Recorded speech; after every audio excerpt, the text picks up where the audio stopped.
प्यारे बच्चों नमस्कार। आज की ऑनलाइन कक्षा में आपका स्वागत है। आज हम पढ़ने वाले हैं छठी कक्षा का पाठ मातुल चंद्र है। मातुल चंद्र पाठ का अभ्यास का द्वितीय भाग। प्रथम भाग में हमने 4 अभ्यास के प्रश्नों को हल कर लिया था। आज हम 5वां प्रश्न को हल करते हैं। और अभी तक जिन बच्चों ने चैनल को सब्सक्राइब नहीं किया है वे चैनल को सब्सक्राइब अवश्य कर लें। साथ में बेल आइकॉन का जो बटन है उसको प्रेस कर दें ताकि जब भी नई वीडियो डले तो आपको उसका नोटिफिकेशन मिल जाए। देखिए चंद्र है, इसमें क्या है कि उदाहरणानुसारम निम्नलिखित पदानि संबोधने परिवर्तित। उदाहरण के अनुसार निम्नलिखित पदों को संबोधन में परिवर्तित करना है, बदलना है। यानी जो विभक्ति होती है उसमें जैसे प्रथम विभक्ति, द्वितीया, तृतीया, चतुर्थी, पंचमी, षष्ठी, सप्तमी और उसके बाद होता है संबोधन। तो हमें जो दिए हुए पद हैं इनकी जो है संबोधन में इनको परिवर्तित करना है, बदलना है। तो जिस प्रकार से इसमें करके दिखाया यथावन, जिस प्रकार चंद्र है ये प्रथम विभक्ति का है और इसको बदल रखा है चंद्र और उसके बाद विस्मयादि बोधक चिन्ह।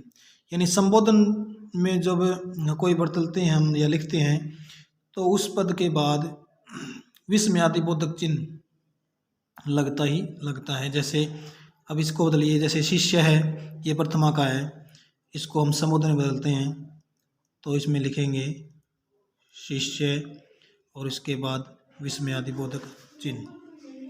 इसी प्रकार गोपाल है तो इसका होगा गोपाल और विस्मयादि बोधक चिन्ह। इसके बाद बालिका का इन्होंने बदल रखा है बालिके। प्रियमवदा का क्या बनेगा? प्रियम वदे और इसके बाद संबोधन का चिन्ह या विस्मयादि बोधक चिन्ह। लता का होगा लते और विस्मयादि बोधक चिन्ह। संबोधन का चिन्ह भी कह सकते हैं इसको। इसी प्रकार से आगे देखिए, आगे क्या है? फलम, फलम का फल। मित्रम का क्या होगा? मित्र। इस प्रकार से पुस्तकम का पुस्तक होगा। और इसी प्रकार से रवि है, रवि का रवे होता है तो मुनि का क्या होगा? मुने। कवि ही है, इसका क्या होगा? कवि। साधु का होता है साधो। भानु का क्या होता है? भानो। पशु का क्या होता है? पशु।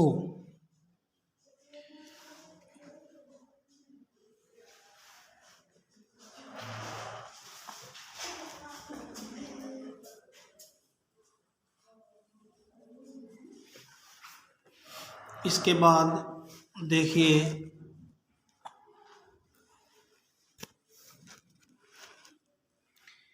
भानु का भानो और उसके बाद विस्मयादि बोधक चिन्ह। इसी प्रकार पशु और उसके बाद विस्मयादि बोधक चिन्ह। अब देखिए आगे नदी का नदी और देवी का क्या होगा? देवी और ये विस्मयादि बोधक चिन्ह। इसी प्रकार मानिनी का होगा नी। यानी दीर्घ ई यदि लास्ट में हो तो उसका संबोधन जब करेंगे तो दीर्घ ई के स्थान पर हर्षवी की मात्रा लग जाएगी और पीछे विस्मयादि बोधक चिन्ह लग जाएगा। ऊ जिसके अंत में हो वहाँ हम ऊ के स्थान पर और कर देंगे। ई हर्ष हो अंत में तो उसके स्थान पर ए कर देंगे। जैसे मुनि का मुनि हो गया, भानु का भानु हो गया और देवी का देवी हो गया। इसी प्रकार से और भी शब्द यदि होंगे तो उनको इसी प्रकार से हम संबोधन में बदल सकते हैं। आगे देखिए प्रश्न नंबर 6, मंजूषातः उपयुक्ता नाम अव्ययपदानां प्रयोगेण रिक्त स्थानानि पूरयत। कि मंजूषा से उपयुक्त अव्ययों के पदों का जो है प्रयोग के द्वारा खालिस्तान की पूर्ति करनी है। यानी जो खालिस्तान दिए हुए हैं उनमें जो हमारी मंजूषा में जैसे लिखे हुए हैं शब्द, इनमें से छांट करके वो अव्यय से जो है खालिस्तान पूर्ति करनी है। देखिए कुतः है जिसका अर्थ होता है कहाँ से, कदा जिसका अर्थ होता है कब, कुत्र जिसका अर्थ होता है, कुत्र का अर्थ होता है कहाँ, और कथम कैसे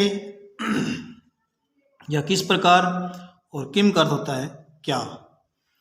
जगन्नाथपुरी खालिस्तान अस्ति, जगन्नाथपुरी कहाँ है, तो इसमें क्या आएगा कुत्र, इसमें क्या आ जाएगा बच्चों कुत्र। त्वम खालिस्तान पुरीम गमिष्यसि, तुम पूरी जाओगे,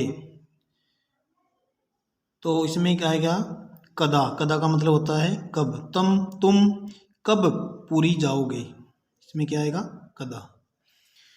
आगे है गंगा नदी प्रभवती, गंगा नदी प्रभवती, गंगा नदी खालिस्तान से बहती है, तो कुतः है, कुतः का मतलब कहाँ से बहती है।